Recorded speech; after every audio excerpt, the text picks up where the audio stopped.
พ่อแม่อุ๋งอิงไม่ขอทนกับคนแบบนี้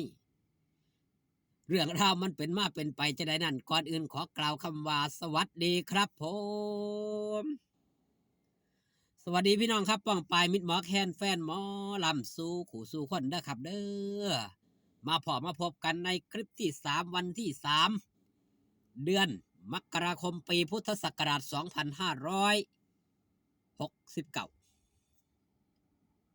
สวัสดีแฟนครับ FC ลาดหน่อยอุงอิงแฟนครับ FC สาวหน่อยเพชรบันแพงสู้ขู่สู้คนนะครับเด้อบายมาแล้วแดดก็เริ่มร้อนแล้วครับหลังจากมื้อเช้าอากาศเย็นๆดูแลสุขภาพเด้อครับเด้ออากาศเปลี่ยนแปลงมาว่าฮอดจอดถึงคิวงานก่อนครับสาวหน่อยเพชรบันแพงมื้อนี้เล่นอยู่บ้านหนองชุมแสงตำบลหยังครับนี่ตำบลหนองใหญ่อำเภอหนองกรุงศรีหนองกรุงศรีจังหวัดกาฬสินธุ์พี่น้องอยู่ใกล้อย่าลืมไปให้กำลังแรงเชียร์แรงใจกันหลายๆเด้อครับเด้อทราบว่าเป็นงานปิดทองฝังลูกนิมิตขึ้นสุดทองน้องสุดท้ายครับหันมาเว้าฮอดจอดถึงรวงร่าวของความทนความอดทนของแม่หน่อยเนาะเรื่องราวมันเป็นมาเป็นไปจังไดครับ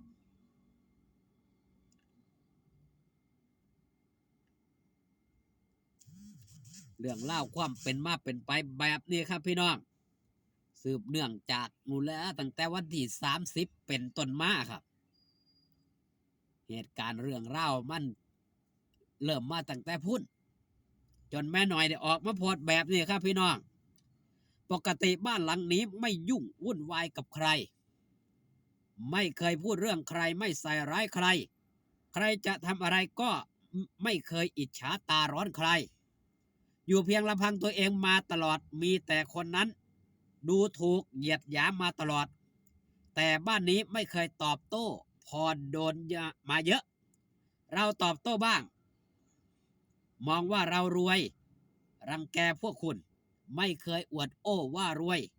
แต่มองความถูกต้องใครจะดราม่าก็ดราม่าเลยไม่ไหวแล้วขอพูดในความถูกต้องบ้านเราไม่ได้เกิดอยู่ที่นี่แต่เราขอเลือกทำความดีที่นี่เราเลือกที่จะทำให้ที่นี่มีหน้ามีตาแต่สิ่งที่พวกคุณพูดไม่ให้เกียรติเราเลยมือไม่พายอย่าเอาเท้าราน้ำค่ะเขาพร้อมคุยพร้อมเคลียร์แต่ตัวเองหนีปัญหาไม่ยอมมาพูดบอกคนนั้นคนนี้เท็จพูดความจริงบ้างก็มีกี่คำที่พูดออกมาแล้วจริงบ้างคะถามตรงๆเลยไม่ใช่เรื่องแค่นี้พูดให้ตัวเองดูดีคนอื่นชั่วหมดสุดยอดคำค้นค่ะยกมือเยี่ยมนิ้วโป้3 นิ้วนั่นคือแม่หน่อยครับแล้วก็มากับความเคลื่อนไหวล่าสุดเลยหลังจากนี้นะครับเพิ่นได้ออกมาโพสต์ตัวหนังสือสีขาวพื้นที่สีแดงเอาแบบนี้นะครับจ๊ะตัวหนังสืออาจสิกลับเด้อครับพี่น้องเด้อ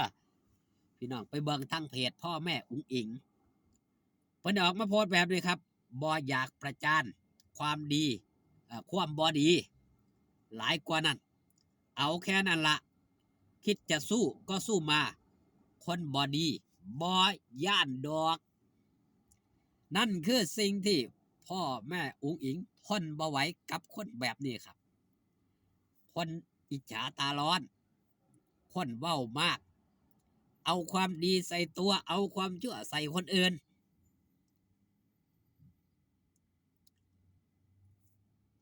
หลังจากไหนครับนั่นล่ะครับเหตุการณ์วันที่30เกิดเหตุจากคนคนหนึ่งที่ได้เข้ามาที่ได้มาโพสต์ฮอดจอดถึงการจัดงานเว้าฮอดวงหมอลองหมอลำว่าซื้อบัตรเข้ามาบ่คุ้มค่าบัตรสุดท้ายมาพิมพ์ว่าหลอกลวงแล้วก็ล่าสุดของล่าสุด ยังบ่มีจิตสำนึกบอกว่านอนรอหมายศาลที่บ้านสิ่งเหล่านี้ล่ะครับมันเกิดเหตุเพราะหยังครับเกิดเพราะความคิดของคนความคิดของคนอยากหยังครับอยากสิเฮ็ดอยากจะทำอยากจะดังแต่มันบ่ถูกต้องอยากจะดังโดยการไปข่มเหงคนอื่นนี่มันบ่แม่นครับอยากจะดังมันต้องสร้างความดีสร้างความดังสร้างความปังให้มันเกิดกับตนเจ้าของบ่แม่นสร้างความดังแล้วไปข่มเหงคนอื่นเว้าดูถูกคนอื่นเหยียดหยามคนอื่นมันบ่แม่นครับเป็นคนบ้านเดียวกันแล้วมันหยังครับจังมาว่าให้กันคนหนึ่งเฮ็ดดีเฮ็ดงามสมกับแม่หน่อยละว่าล่ะมือไม่พายเอาเท้าราดนะเจ้าของบ่เฮ็ดบ่สร้างบ่แปลงบ่ทำแต่มาเว้าพื้นในทางที่บ่ดิบในทางที่บ่ดีสิ่งเหล่านี้ครับเพิ่นโพสต์เพิ่นเว้าล่าสุดแม่นบ่ครับท้ายๆบอกให้มาเว้ากันบอกให้มาคุยกันคือบ่มาปัญหามันจบด้วยการคุยกันครับ